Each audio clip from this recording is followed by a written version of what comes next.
ඉතින් කොහොමද? මම හිතනවා හැමෝම ගොඩාක් සතුටින් හොඳින් ඇති කියලා. ඉතින් මට අද හිතුණා අවුරුදු 1හමාරක ස්වීඩන් වල මාස්ටර් ස්ටුඩන්ට් කෙනෙක් විදිහට මම ලබපු අත්දැකීම් මට වැදගත් වුණු දේවල් ස්වීඩන් වලට ස්ටුඩන්ට් කෙනෙක් විදිහට ඇවිල්ලා ඉගෙන ගන්න කැමති ඔයාට වැදගත් වුණු විදිහට මගේ එක්ස්පීරියන්ස් ෂෙයා කරගන්න. ඉතින් මේ තියෙන දේවල් වලින් ගොඩාක් දේවල් ඔයාට පුළුවන් ලංකාවේ ඉඳන්ම හොයලා දැනගන්න, තොරතුරු හොයලා දැනගන්න. ඒ වගේම මම කියන්නම් ලංකාවේ ඉඳන් මේ දේවල් ගැන තොරතුරු හොයන්නේ කොහොමද? ඒ වගේම එහෙම බැරි දේවල් ගැන මගේ එක්ස්පීරියන්ස් එක මම ෂෙයා කරගන්නම්. මම හිතනවා ඒක ගොඩක් වැදගත් වේවි කියලා.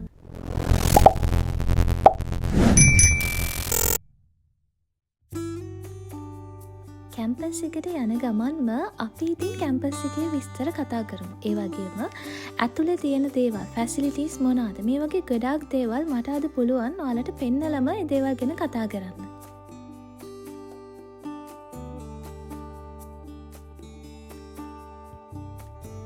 ඉතින් අපි යන ගමන් කතා කරමු ස්ටුඩන්ට් ඩිස්කවුන්ට්ස් ඇන්ඩ් බෙනිෆිට්ස් ගැන. ඉතින් සාමාන්‍යයෙන් මාස්ටර් ස්ටුඩන්ට් කෙනෙක්ට මුල් කාලයේ සතියට දවස් 3-4 ප්‍රමාණයක් කැම්පස් එකට යන්න සිද්ධ වෙනවා.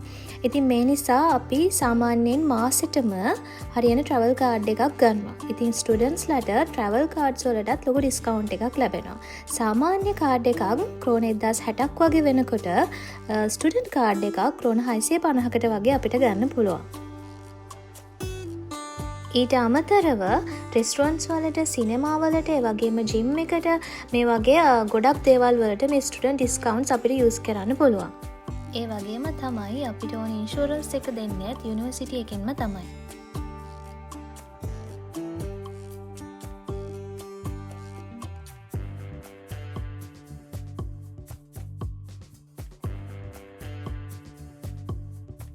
ඉතින් අපි දැන් කතා කරමු කැම්පස් එකේ අපිට තියෙන ෆැසිලිටිස් මොනවද, කැම්පස් ලයිෆ් එක මොන වගේද කියලා. සෙල්ෆ් ස්ටඩීස් වගේම ගෲප් ස්ටඩීස් කියන දෙකම මේ ෆෝකස් කරන නිසා අපිට ඕන හැම ෆැසිලිටි එකක්ම ලංකාවේ වගේම ලයිබ්‍රරිස්, ස්ටඩි ස්පේසස්, ඒ වගේම ෆ්‍රී වයිෆයි මේ හැමදේම හරිම ක්වොලිටි විදියට තියෙනවා.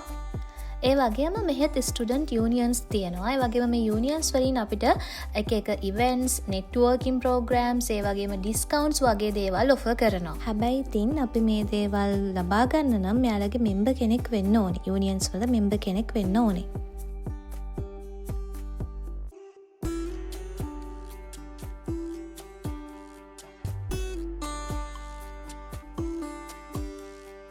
ඉතින් ඔයා ස්වීඩන් වලට එන්න කලින් ලංකාවේ ඉඳන්ම ඔයාට පුළුවන් දැනගන්න ඔයාට අදාළ ඩිග්‍රී එකේ ඔයා කම්ප්ලීට් කරන්න ඕනේ ක්‍රෙඩිට්ස් ගාන කොහොමද ඔයා කම්ප්ලීට් කරන්න ඕනේ කියලා.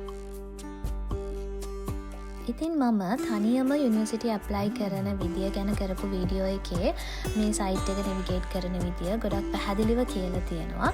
ඉතින් ඔයා දැනටමත් ඇප්ලයි කරලා ඉන්න කෙනෙක් නම් මාර්තු අවසානයේ ඔයාගේ රිසල්ට්ස් එනවා. එතකොට ඔයාට කියලා එවනවා ඔයා සෙලෙක්ට් වෙච්ච යුනිවර්සිටි එක මොකක්ද කියලා. ඉතින් අන්න එතකොට ඔයාට පුළුවන් ගිහිල්ලා ඔයා අදාළ යුනිවර්සිටි එකේ ඔයා සෙලෙක්ට් වුණ ප්‍රෝග්‍රෑම් එකේ මෙන්න මේ විස්තර ගිහිල්ලා බලන්න. ඒ සයිට් එකට ගිහිල්ලා සම්පූර්ණව බලන්න. එතන තියෙනවා සිලබස් එක. එතනින් ඔයාට පුළුවන් ඔයාගේ සිලබස් එක හොයාගන්න. ඉතින් මම මේ අරගෙන තියෙන්නේ මම මෙහෙ කරන මගේ ඩිග්‍රී එක. ඉතින් මගේ ඩිග්‍රී එකට ක්‍රෙඩිට් 120ක් මම කම්ප්ලීට් කරන්න ඕනේ. ඉතින් මේකේ පැහැදිලිව කියලා තියෙනවා හැම විස්තරයක්ම. ඒ වගේම මේ ක්‍රෙඩිට් 120 මම කම්ප්ලීට් කරන්න ඕනේ අවුරුදු 2කින්. ඉතින් මේ අවුරුදු 2 සෙමිස්ටර්ස් 4කට යාලා වෙන් කරලා තියෙනවා. ඉතින් සෙමිස්ටර්ස් 2ක් පුරාවට සබ්ජෙක්ට් 8ක් මට ඉගෙන ගන්න වුණා. එක සබ්ජෙක්ට් එකකට ක්‍රෙඩිට් 7.5 අපිට දුන්නා. ඉතින් ඒ වගේම තුන්වෙනි සෙමිස්ටර් එක හරිම වැදගත්. එතෙන්දී අපිට ඔප්ෂන්ස් 3ක් යාලා දීලා තියෙනවා. ඒ කියන්නේ අපිට පුළුවන් වෙනමම රටක වෙනමම කෝස් එකක් වෙන කැම්පස් එකක හරි වෙනම ඉලෙක්ටිව් කෝස් කියලා කෝස් එකක් තෝරගෙන මේ ක්‍රෙඩිට් 30 සම්පූර්ණ කරන්න. එහෙම නැත්නම් ස්ටොක්හෝම් යුනිවර්සිටි එකේම වෙනමම කෝස් එකක් අරගෙන මේ ක්‍රෙඩිට්ස් 30 සම්පූර්ණ කරන්න පුළුවන්. එහෙමත් නැත්නම් අපිට පුළුවන් මේ රිෆ්ලෙක්ටිව් ප්‍රැක්ටිස් කියලා කියන්නේ අපිට ඉන්ටර්න්ෂිප් එකක් ගන්න පුළුවන්. කම්පැනි එකක ඉන්ටර්න්ෂිප් එකක් අරගෙනත් අපිට ඒ ක්‍රෙඩිට්ස් 30 සම්පූර්ණ කරන්න පුළුවන්. ඉතින් මෙතනදී ස්විඩිෂ් කතා කරන්න බැරි ස්විඩිෂ් ෆ්ලුවෙන්සි එක නැති ඉන්ටර්නැෂනල් ස්ටුඩන්ට්ස්ලට එන ලොකු ප්‍රශ්නයක් තමයි ඉන්ටර්න්ෂිප් එකක් හොයාගන්න එක. මොකද අපේ ෆීල්ඩ් එක මාකටිං. ඉතින් එතකොට එක ටිකක් චැලෙන්ජ් එකක් වුණා. ඉතින් මේ ප්‍රශ්න ගැන අපි යුනිවර්සිටි එකට කිව්වට පස්සේ අපි ඇහුව යාලගෙන් අපිට පුළුවන් ද සොලියුෂන් එකක් විදියට අපේ රටවල් වල එහෙම නැත්නම් වෙනත් රටවල් වල රිමෝට් ඉන්ටර්න්ෂිප් එකක් කරන්න කියලා. ඉතින් යාලා මේක ඇක්සෙප්ට් කරා. යාලා කිව්වේ අපිට පුළුවන් ඕනම රටක රිමෝට් ඉන්ටර්න්ෂිප් එකක් කරලා මේ ක්‍රෙඩිට්ස් 30 සම්පූර්ණ කරන්න කියලා.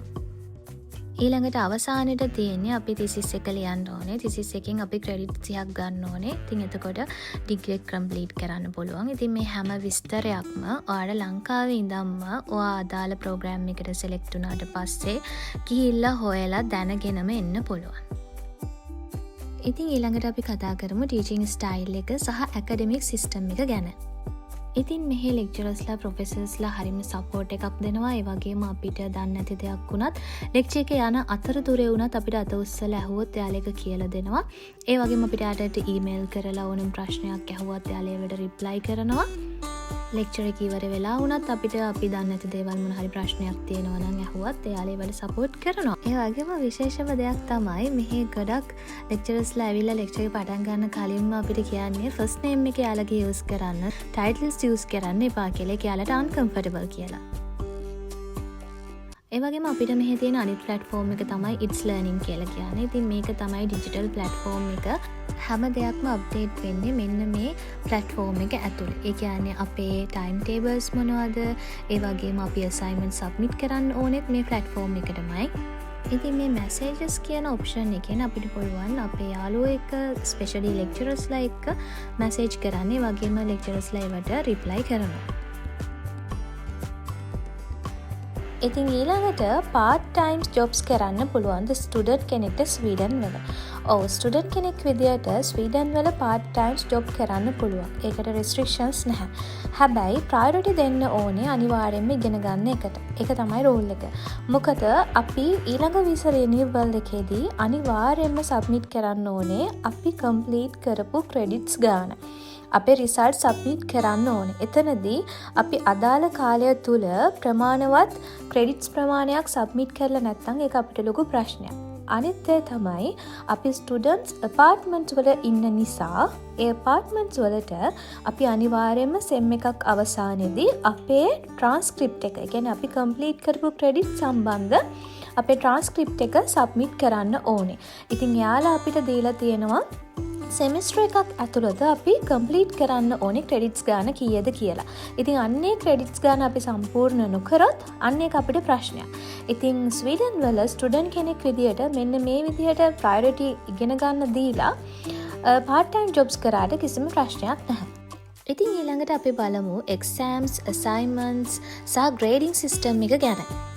ඉතින් සෙමෙස්ටර් එකකට සබ්ජෙක්ට්ස් 4ක් තිබුණානේ. නමුත් මේ සබ්ජෙක්ට්ස් 4ම එකවර උගන්වන්නේ නැහැ. එක සබ්ජෙක්ට් එකක් උගන්වලා ඒක අසයින්මන්ට්ස්, එක්සෑම්ස් ඔක්කොම ඉවර වුණාට පස්සේ තමයි ඊළඟ සබ්ජෙක්ට් එක පටන් ගන්න. ඊට පස්සේ අවසාන සබ්ජෙක්ට්ස් දෙක විතරක් එකවර අපිට උගන්වනවා. ඉතින් කීප දෙනෙක්ම මගෙන් ඇහුවා ඩිග්‍රී එකට අසයින්මන්ට්ස් විතරද කරන්න දෙන්නේ කියලා. ඇත්තටම අසයින්මන්ට්ස් වගේම අපිට එක්සෑම්ස් කරන්න වුණා. ඒ වගේම මේ අසයින්මන්ට්ස් ඉන්ඩිවිජුවල් අසයින්මන්ට්ස් ඒ වගේම ගෲප් අසයින්මන්ට්ස් විදිහටත් අපිට ලැබුණා. ඒ වගේම තමයි අනිවාර්යයෙන්ම මේ අසයින්මන්ට්ස් එක්ක අපිට ප්‍රසන්ටේෂන් කරන්න වෙනවා. ඉතින් එක්සෑම්ස් තිබුණේ කම්පියුටර් බේස්ඩ් එක්සෑම්ස්. ඒ වගේම ඕපන් බුක් එක්සෑම්ස් වගේම ක්ලෝස් බුක්ස් එක්සෑම්ස් කියන දෙකම අපිට ලියන්න සිද්ධ වුණා. මේ ඕපන් බුක්ස් එක්සෑම්ස් වලට ආටිකල්ස් ටික අපිට දීලා තිබුණේ. ඒ වගේම රෙකමන්ඩ් කරන බුක්ස් යූස් කරන්න පුළුවන්. ක්ලෝස් බුක්ස් එක්සෑම්ස් වලට මුකුත්ම යූස් කරන්න බෑ.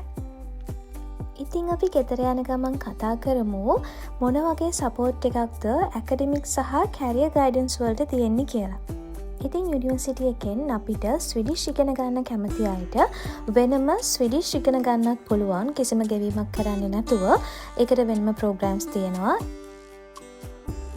ඒ වගේම ඉන්ටර්නැෂනල් ස්ටුඩන්ට්ස්ලට අවශ්‍ය කරන කැරියර් ෆෙයා ඒ වගේම ඒවට අවශ්‍ය කරන CV හදන්නේ කොහොමද, කවර් ලෙටර්ස් හදන්නේ කොහොමද, මේ වගේ දේවල් වලට වෙන වෙනම වර්ක්ෂොප්ස් සංවිධානය කරනවා. ඉතින් ඕඩම් එකේ ස්වීඩන් වලට ආවම මාස 2-3ක් ගියාට පස්සේ වින්ටර් එක එන නිසා ගොඩක් අඳුරුයි. ඉතින් මෙන්න මේ කාලය ඇතුළතදීම තමයි අපිට ගොඩක් දේවල් වලට එක ළඟ මුහුණ දෙන්න සිද්ධ වෙන්නේ. එක්සෑම්ස් වලට, ඒ කියන්නේ අලුත් රටකට ඇවිල්ලා ඒ රටේ වින්ටර් එකේ අඳුරු බව මේ දේවල් එක්ක ටිකක් මැනේජ් කරගන්න මුල් දවස්වල ටිකක් අමාරු වෙන්න පුළුවන්. ඉතින් මෙන්න මේ වගේ දේවල් නිසාම ස්පෙෂලි ඉන්ටර්නැෂනල් ස්ටුඩන්ට්ස්ලට එක ෆන් ගේම්ස්, ඇක්ටිවිටි, වර්ක්ෂොප්ස් වගේ දේවල් සංවිධානය කරනවා. යාළුවෝ අඳුර ගන්න, රිලේෂන්ෂිප් වැඩි දියුණු කරන්න මේ වගේ දේවල් වලට. ඉතින් වින්ටර් එකත් ඉවර වෙලා ස්ප්‍රින්ග් එක සමර් එක එනකොට මේ හැම දෙයක්ම අපිට සාමාන්‍ය දේවල් වෙනවා.